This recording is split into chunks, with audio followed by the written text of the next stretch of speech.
Welcome to Tuesday Meditation. This is Debbie from Transform Power Yoga. We're so happy you're with us. Today's theme is equanimity. Equanimity allows us to be intelligent with the way we deal with situations as they are unfolding. The word here is to respond as opposed to react.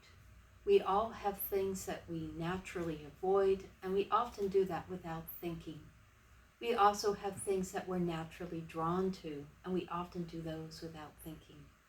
Equanimity adds just that teensy little gap in between that allows us to make an active choice of how to respond rather than to simply react. Wikipedia defines equanimity as the following: having an open mind, a state of psychological stability and composure which is undisturbed by experience or exposure to emotions, pain, or other phenomena that might cause others to lose the balance of their mind. Neither a thought nor an emotion, it is rather the steady, conscious realization of reality's transience.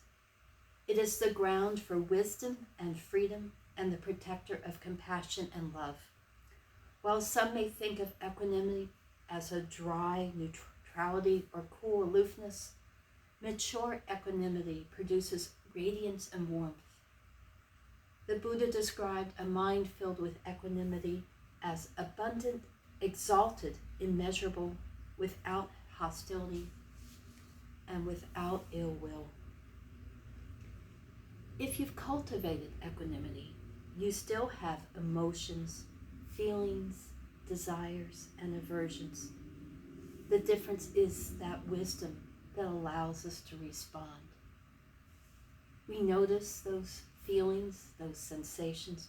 We allow them to come and go, appear and disappear, but let them to be known in their fullness from moment to moment.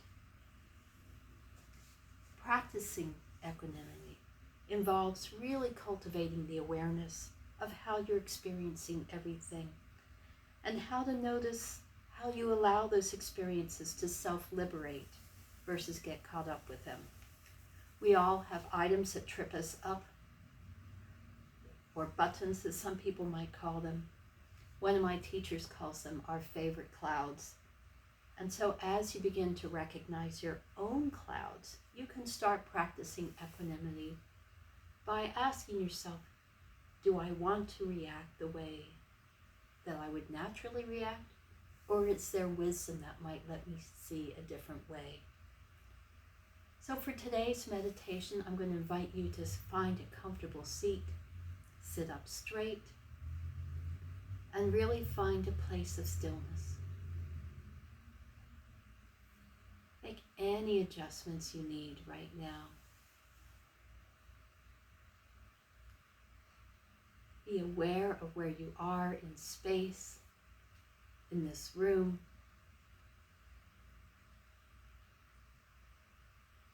Be aware of your body in this space.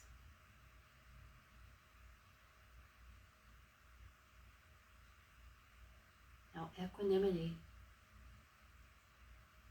lets us notice what arises and falls with compassion and gentleness. Equanimity does not deny intelligence. It is discernment without automatic judgment. So as you're sitting, bring to mind a situation that might have challenged your own peace of mind.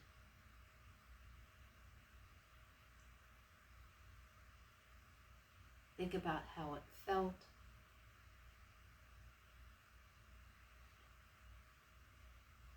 What might have compelled you to do something or not do something.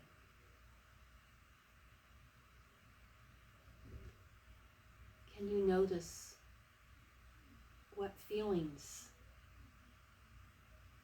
are arising as you bring that challenging situation to mind?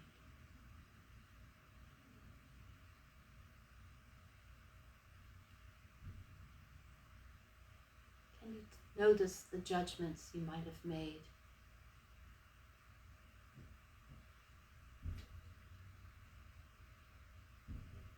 Maybe there's something you did or did not do as a result of those judgments.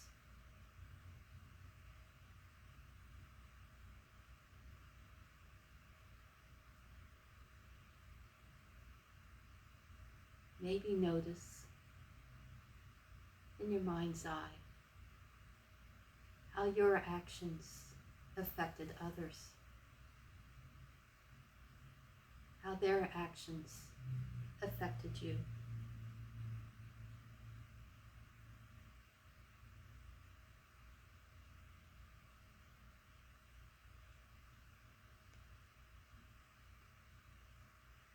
And were there ways your judgments or reactions might have made the resolution of this situation harder or easier?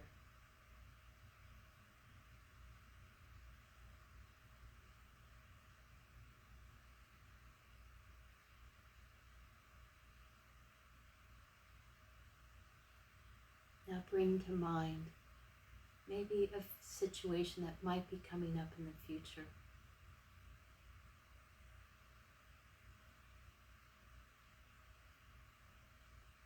And maybe just pick one of your own favorite clouds, one of the ways you might react instead of respond.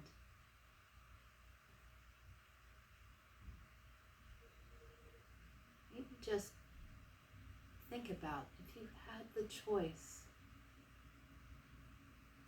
what might be different next time?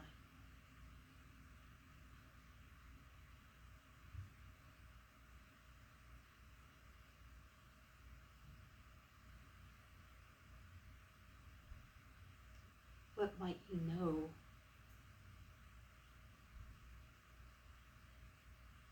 that would change the way you'd naturally react?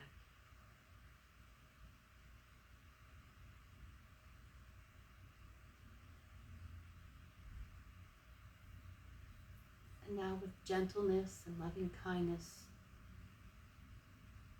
just notice how you're feeling. Just going through these exercises.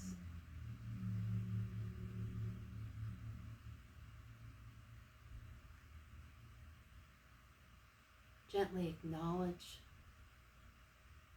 what feels uncomfortable.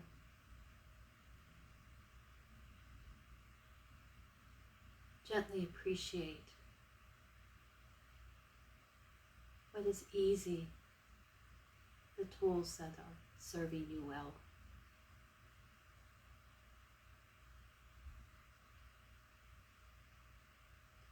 Equanimity takes practice.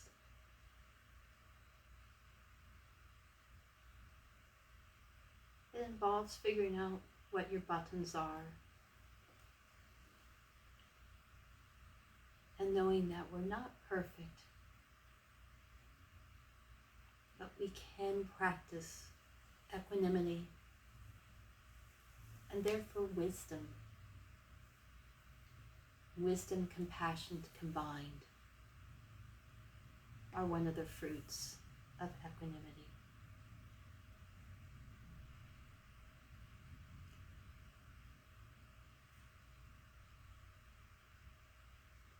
Take a deep breath in and a deep breath out.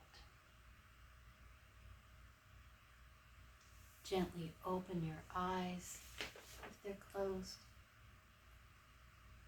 John Kabat-Zinn wrote that the mind has the ability to instantly know and recognize what is arising, whatever it is, as it is arising, and instantly discern its true nature.